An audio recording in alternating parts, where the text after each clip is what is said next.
Bitcoin is down 6% today. Now, is it time to panic? No, ladies and gentlemen, it is not time to panic. What happened today is normal for Bitcoin. Volatility is the price we pay for gains. Bitcoin is a volatile asset. It's going to go up 5, 10, 15% in a day, but it will also go up 5, 10, or 15% in a day. So you have volatility in both directions. There are no free lunches, and if you want the gains, you're going to have to stomach the volatility. Now, there's a reason why I don't usually check my crypto accounts every day. I don't want to have an emotional reaction every time Bitcoin makes a move. And as you guys can see from this chart, Bitcoin has made quite a few moves, even just in the last month. I want to stay disciplined, folks. And the simple fact is that Bitcoin is going to move around quite a bit. But I want you to not lose sight of the bigger picture, which is a very, very strong uptrend. Okay, we can zoom out all the way and we can see just this massive uptrend all the way from 22K all the way to where we are now.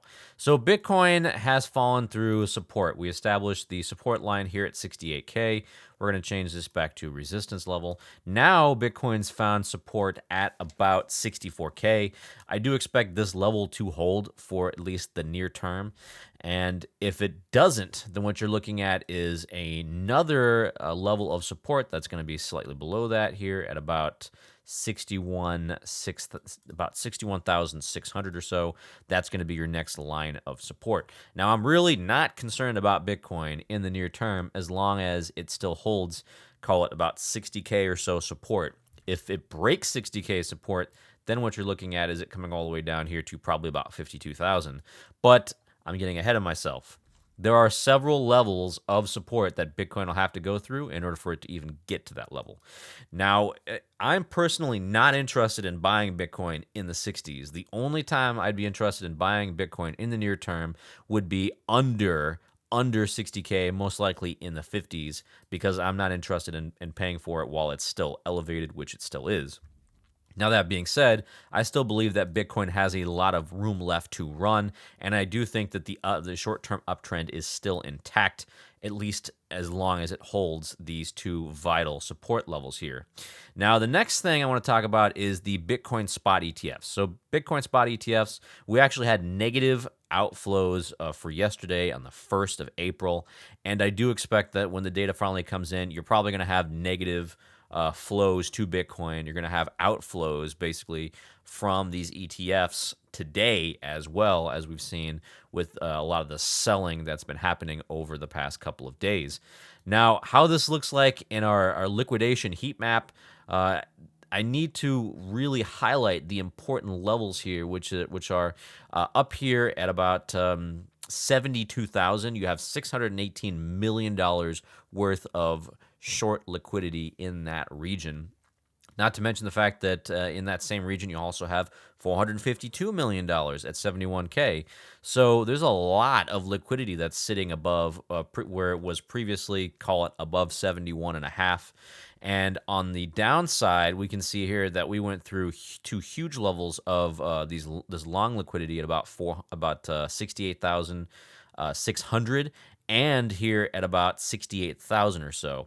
So once it hit these two levels, it instantly sold off. We had a lot of longs that got liquidated, and the price fell dramatically. Now, again, as a reminder, Bitcoin does find itself attracted to these huge levels of liquidity. It tends to, once it reaches them, then it tends to either go up pretty quickly or fall pretty quickly based on the capitulations that we see. In fact, if we take a look at our total capitulations over the last 24 hours for Bitcoin, you can see it was $116 million worth of Bitcoin longs getting wiped out. And that's not even all of it. In fact, if you go back to just the 1st of April, so yesterday, you can see that there was $357 million worth of Bitcoin longs getting eliminated. And then you also had the day before that, the 31st, $254 million worth of Bitcoin longs being liquidated. Now, I actually do think that this is healthy. That way you kind of flush some of the gamblers out of the system. They get kind of liquidated, and then we can establish more of a support level to where people aren't gambling currently or trying to trade with Bitcoin and trying to make major money on the moves upwards and downwards. I think it's actually healthy to flush some of this out of the market every now and then. So longs got spanked, okay, in the last couple of days. Now, as for our other Bitcoin metrics, I want to go ahead and, again, I want to keep this more on a long-term focus. But if you take a look at the network hash rate, we can see the network hash rate remains incredibly high. In fact, it's above 600 it's above 600 exahashes per second. The high was about 628 or so. But if you just take a look at the 1 year, you can see that it's almost doubled in about a year. So I think that's still pretty impressive. There's still a lot of demand for Bitcoin out there, a lot of demand coming from miners looking to bring new systems online. Now, speaking of miners, if you take a look at our Bitcoin exchange, our Bitcoin miners reserve, we can see that over the last week, miners continue to sell. We saw here on the 27th of March, they had about 1.8 million or so in their wallets. So 1.8 or 1,818,000 Bitcoin in their wallets, okay? And now we can actually see they're down to 1,817,000 Bitcoin in their wallet. So they've been selling over the past week. This is another one of the reasons why we've seen Bitcoin drop to the level where it is right now.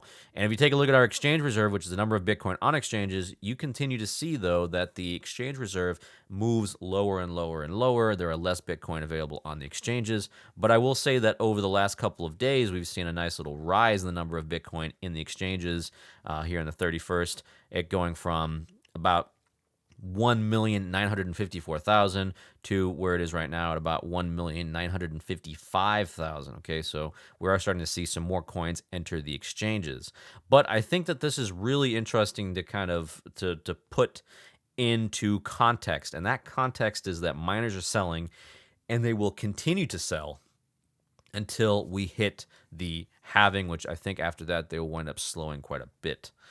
Now, in other news, Tether bought a massive 8,888 Bitcoin. Okay, and this was apparently back on March 31st. Okay, Tether, responsible for the Tether stablecoin. Okay, they actually hold 75,000 Bitcoin total, and so I think it's pretty interesting that they're using the Bitcoin basically to secure their assets currently, and this is part of the use case for Bitcoin. So I do expect that you're going to wind up seeing more demand come in from the ETFs and come in from other financial institutions to push Bitcoin's price higher in the long term. There's no doubt in my mind that Bitcoin is still going higher in the long term.